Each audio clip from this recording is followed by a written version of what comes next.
அனைத்து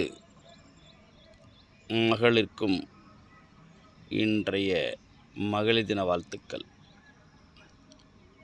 தன்னை உருக்கி இருளை வெளிச்சமாக்கும் மெழுகு போல, மெழுகு என்ன செய்யும்னா தன்னை உருக்கிக்கிட்டு மற்றவங்களுக்கு வெளிச்சத்தை கொடுக்கும். அது மாதிரி தாங்க பெண்கள்.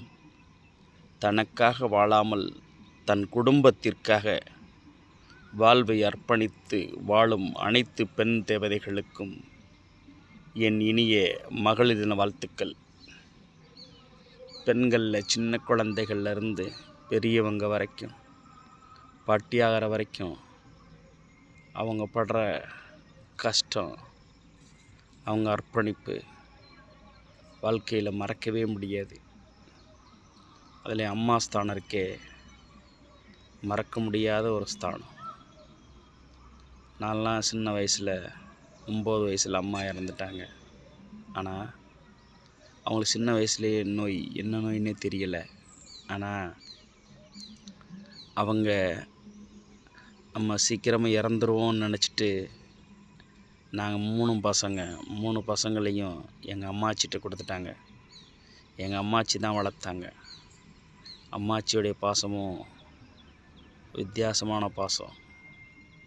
எங்கள் 3 பேருக்கும் என்ன சாப்பிட்ற ஐட்டம் வாங்கிட்டு வந்தாலும், 3 பேரில் எங்கே நாங்கள் போயிருந்தாலும் வர்ற வரைக்கும் அந்த சாப்பிட்ற தின்பண்டங்களை வச்சுருந்து கொடுப்பாங்க. மறக்க முடியாத விஷயம்.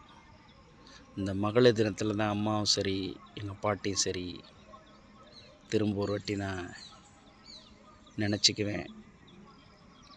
ஞாபகப்படுத்துகிற ஒரு நாளாகவும் இது இருக்கும். வாழ்க்கையில் மறக்க முடியாத நாள் விமன்ஸ் டே. அம்மா ஸ்தானம்லாம், அம்மாலாம் எத்தனை கஷ்டப்படுவாங்க. இல்லாமல் எங்கள் அம்மா சீக்கிரமே இறந்துட்டாங்க.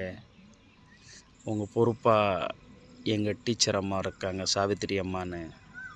இப்போ தான் 1 வருஷத்துக்கு முன்னாடி, எனக்கு 54 வயசு, 1 வருஷத்துக்கு முன்னாடி தான் சொன்னாங்க. அவங்கள்ட்ட எங்கள் 3 பேரையும் கொடுத்துட்டு சொல்லியிருக்காங்க, நீங்கள் தான் என் பிள்ளைகளை பார்த்துக்கணும், படித்து நல்ல பெரிய ஆள் அவங்கள உருவாக்கணும் சொல்லியிருக்காங்கன்னு சொன்னாங்க.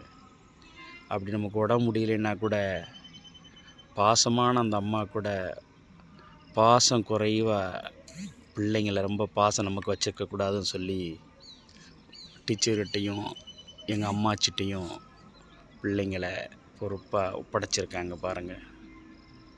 அந்த அம்மா அத்தனை அம்மாக்களையும் பார்க்கும்போது எங்கள் அம்மா எனக்கு ஞாபகத்துக்கு வரும். எப்போ நான் கோயிலுக்கு சின்ன வயசுல ஞாபகம் இருக்குது, கோயிலில் போய் சாமி கும்பிட்டா கூட நல்ல சுகத்தை கொடுத்து நல்ல படிப்பு கொடுன்னு வேண்டிக்கப்பான்னு சொல்லுவாங்க. வேறு எதுவும் தேவையில்லை. நல்ல சுகத்தையும் நல்ல படிப்பையும் கொடுத்தா வாழ்க்கையில் எதையும் நம்ம ஜெயிச்சு பெரிய ஆளாக வந்துடலாம். பணம் காசு எல்லாத்தையும் சம்பாதிச்சிடலாம். அதுதான் ஒரு அம்மாவோட பிள்ளைக்கு வேணும்னு வேண்டிக்க சொல்கிற விஷயம்.